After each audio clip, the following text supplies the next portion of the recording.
Hello, and welcome to the first session of the prayer course.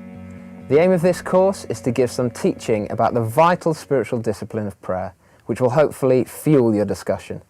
My name is Johnny Hughes, and I'm here with Pete Gregg. Pete is a pastor who accidentally became the founder and leader of the 24/7 prayer movement, which is an international, interdenominational movement of prayer, mission and justice. Pete also heads up prayer for HTB in London, which is the home of Alpha International. All in all, he couldn't be better qualified to teach us about prayer. Well, Pete, this is the first session of the prayer course, and in this session we're going to be looking at adoration. But before we get into that, I wondered if you might give us a little bit of the vision for the prayer course.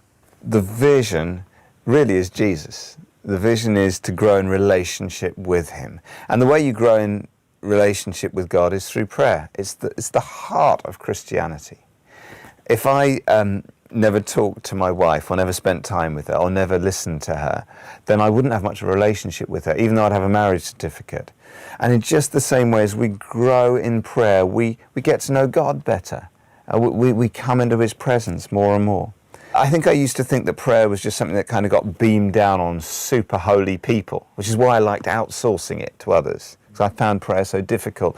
And the discovery I made was that actually prayer is something we can all get better at. We can all grow in it. And, you know, it's interesting to me that the one thing that the disciples ever really asked Jesus to teach them to do, because they realized this is the key to his rabbinic ministry, was to pray. This is Luke chapter 11, verses 1 and 2. One day Jesus was praying in a certain place. I find that mind-blowing in itself. Jesus, if anyone ever could have said, well, I don't need to pray, it was Jesus. But he prayed more than almost anyone. One day Jesus was praying in a certain place, and when he finished, one of his disciples said to him, Lord, teach us to pray. And Jesus responded overwhelmingly to that request by giving them the Lord's Prayer. And so when we come to Jesus and say, look, we find this difficult, would you teach us to pray? The disciples went on to have incredible prayer lives. They prayed over handkerchiefs and people got healed. They prayed for the sick. They saw people raised from the dead. They prayed for their persecutors. They prayed and rooms shook. But it begins at a point in time for each one of us when we just say, I need help with this. And we all find it difficult. There's a lovely story about the great prayer warrior, Teresa of Avila. And she once confessed that sometimes in her hour of prayer, she'd shake the hourglass to make the time go quicker. I think I've done that. Yeah, because she, you know, sometimes prayer is difficult, but when we ask Jesus for help, he will. So put very simply then, the aim of this course is to help people grow in their relationship with God. Yeah. By the end of 6 weeks, you will be better at hearing God's voice. You'll be experiencing more of his presence. You'll have processed some of your disappointments and struggles in prayers. And I think you'll even, I hope, be seeing more miracles because you'll be learning how to unlock the power of prayer. Sounds great. I am in. Brilliant. So it's good because it'd be lonely if yeah, if it'd you be were. awkward, yeah. Well, why don't you give us some idea then about how the 6 sessions are going to break down? When you say to people prayer, everyone seems to have a different idea of what it means, but really there's lots of ways of praying. It's a little bit like a toolbox, and different tools do different things. This is, I assume, for hitting things with. I'm just guessing. You know, if you were trying to chop something with this, it wouldn't work. And so we need to learn how to use the different types of prayer for different situations. So we're going to go through those, and we're going to use the Lord's Prayer as our kind of skeleton. And so, for example, our Father in heaven, hallowed be your name. Well, we start with adoration. We'll look at that today. And then, your kingdom come, your will be done. That is intercession. And then, give us this day our daily bread. That's petition. That's also about listening to God because his word is spiritual as well as physical. As deliver us from the evil one. That's spiritual warfare. So we're going to look at all sorts of different types of prayer. But as I say, today we're starting with adoration. So help me out with that. I mean, I like worshipping as much as the next person. But when it comes to prayer, what I tend to be doing is asking for stuff. Yes. Well, look, obviously, if you're in an aeroplane and it's hurtling towards the ground, you don't have to put on a Hillsong track and put on a Tim Hughes baseball cap before you can scream help. That would just be weird. But when we're talking about developing a disciplined prayer life, our own personal quiet times or church prayer meetings, it's a good idea to start with adoration. Because when Jesus gave the Lord's Prayer, he said we should start, Our Father in heaven, hallowed be your name. So he's saying that we start by recognizing God is God. He is holy. He is our Father who loves us, before we just sort of throw our shopping lists at him. After I finished writing one of the books that I wrote, the moment came when I could send the manuscript off. I'd been looking forward to that for a while because I've been working insanely hard. I can only type with those two fingers. It's like a crazy woodpecker after too much caffeine. And I'd hardly seen my wife and kids for weeks. And so I called the children into the room with me and I said, children, it's time, Daddy's done it, and they sat on my lap, we said a little prayer. And then they pressed send and the manuscript went. And then we went to this restaurant near our house where there's a big leather sofa, a bit like this, bigger, and swings and slides for the kids. And so I sank exhausted into this sofa. And I said to the kids, go forth, use the swings and slides, verily. And one of them just charged out, swing, slides. And the other one went to the door and he stopped. And then he turned around and he looked at me. And he came back towards me slowly. And he said to me, Daddy, I've missed you. Wow. And he just climbed into my lap and he wouldn't go.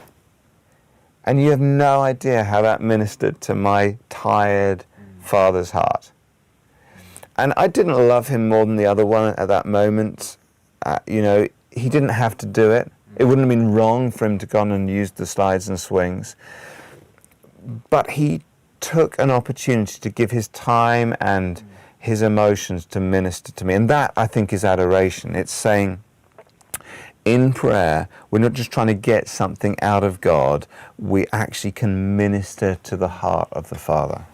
Wow. And I guess, like you say, you wouldn't have minded if you'd have just gone straight out with your other son to play on the swings. No, not at all. In the early days of the 24/7 prayer movement, I think we thought if we just pray as hard as we are for a bit longer, we're going to kind of flick some big heavenly switch and revival will break out. And then God sent us a godly man called John Dawson who said a very simple thing. He said, everybody prays. The difference when Christians pray is that they are climbing into the lap of their heavenly Father. And prayer is about intimacy and presence. The Book of Common Prayer, which was written in 1662, says of adoration that it is the lifting of the heart and the mind to God, asking nothing but to enjoy God's presence. So prayer begins with asking nothing but to enjoy God's presence, and God's presence is enjoyable. Prayer is meant to be enjoyable. It's not sustainable if it's not enjoyable. C.S. Lewis, who wrote the Narnia Chronicles, he said, in commanding us to glorify him, God is inviting us, get this, to enjoy him. I didn't marry Sammy as a child-raising strategy. Do you know what I mean? I married her because I loved her and I wanted to spend time with her. And the miraculous and messy byproduct of that intimacy is our kids. And in the same way, as we give ourselves to relationship with God, adoration, intimacy, presence, thanksgiving, there are miraculous and messy consequences we call answers to prayer, but it begins in relationship. I love those analogies, but I guess I'm trying to figure out what it looks like in practice. There was a moment where I remember it very clearly actually, I was walking down the street near my house, and God spoke to me as clearly as I think he's ever spoken to me. It wasn't an audible voice, but it was so dramatic that I froze in the street. And what God said to me was, look at that tree. Right? So I like freeze and I'm staring at this tree like this is going to be my burning bush moment. The people in the street are thinking, weirdo, And I'm gazing at this tree and absolutely nothing happened. So after a bit, I said, okay, Lord, I am looking at the tree. What happens now? And what I sensed God saying to me was, gee, you get so intense. Just like, I just thought it was a good tree. And so I find myself in the street saying, good job on the tree, Lord. Like, well done on the tree. Here's the deal. Your prayer life is at its best, not when you're praying the big prayers, but when you're praying the tiny prayers, the trivial prayers, the small prayers, where you're thanking God for trees. Or people say, should I pray for parking spaces? And as far as I'm concerned, you should. The reason being that then, if you get a parking space, you're going to thank God for a parking space, which is brilliant. It drives the atheists crazy, right? And they say, well, would you have got the parking space if you haven't prayed? I have no idea. That's heavyweight theology stuff. I just know if I pray for inevitable things like daily bread and the land where the supermarket's full of the stuff, then I'll get to thank God all the time. And there's one other thing on that, Johnny, which is this. The book of Genesis says that before there was any sin or sickness or suffering in the world, Adam and Eve walked and talked with God every day in the cool of the evening. And of course, one day there will be no more sin or sickness or suffering in the world, but we will still walk and talk with God. And I think for many of us, we wouldn't know what to talk to God about if there was no problems in the world, because all we ever talk to him about are things we need fixed. And actually, presumably Adam and Eve were just chatting about life, about, giraffes and elephants and whatever. And so I think we need to learn how to just talk with God about the trivia and about the things that are on our minds. And that is the heart of adoration. So adoration then, it's more of an attitude really than a strategy to manipulate God into doing what we want him to do. And yet here's the funny thing, that when we start with adoration, it contextualizes our prayer requests, our petitions in a really helpful way. Let me give an example. If you take a really sensible, simple prayer request, like, Lord, help me at work today. Okay. There's actually two ways of praying that one prayer. You can either pray it from a place of worry and fear, whereby you're thinking there's never enough hours in the day, there's never enough money in the bank, my boss doesn't like me, I don't like my job, and so you go, please help me at work today, Lord. Or you can pray that same prayer, and I think if you've spent time in adoration, this is more the approach, where you think, I may not like my job much, but actually I know God's put me there. And I know he's in control, and I know he's prepared good works in advance for me to do. And I know that it's for the Father's glory that I bear much fruit. I know that he knows the plans he has for me, plans to prosper me and not to harm me, plans to give me hope and a future. And I know he loves me, and I know he makes all things work together for good. And so you come from this place of faith and hope and expectancy as you say, help me at work today. And if our prayers are just fueled by fear and problems, then there'll be a lack of faith in them. But when we come to our prayer requests with a sense of hope and a revelation of who God is, then there will be much more faith, much more expectancy, much more peace and trust in the way we bring our petition. So adoration is the context for appropriate petition. Pete, can you tell us very practically what it looks like in your life to begin your prayer times in adoration? Maybe it's the scientist, the distant scientist in me. But I'm just trying to work out some kind of model or formula for this. I'm just thrilled to hear that I didn't know that you were a scientist. When I come to pray, I do try to begin with adoration.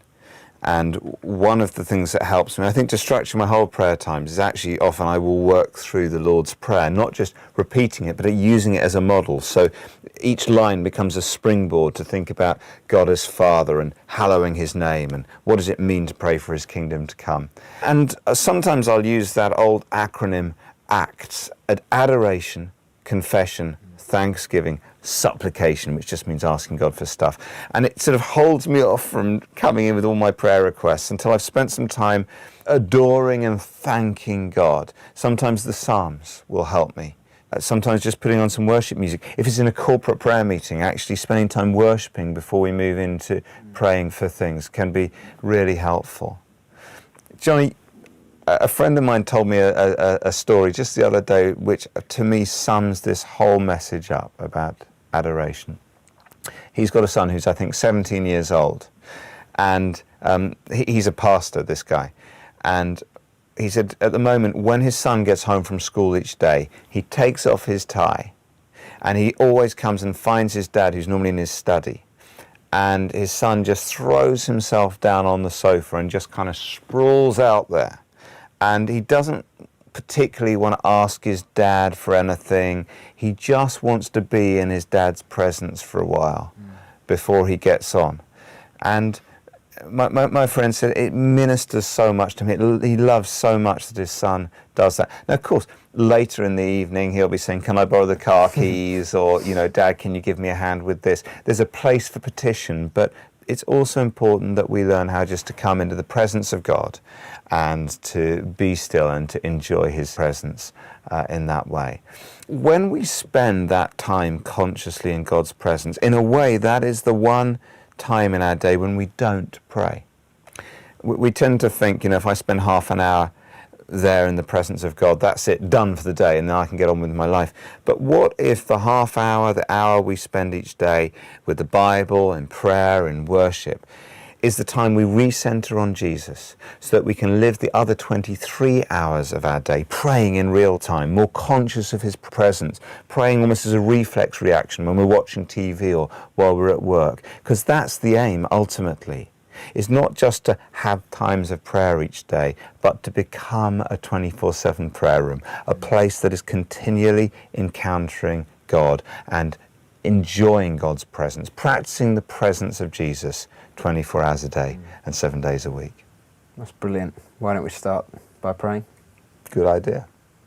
Our Father in heaven, hallowed be your name. Father, we thank you that we can enjoy your presence.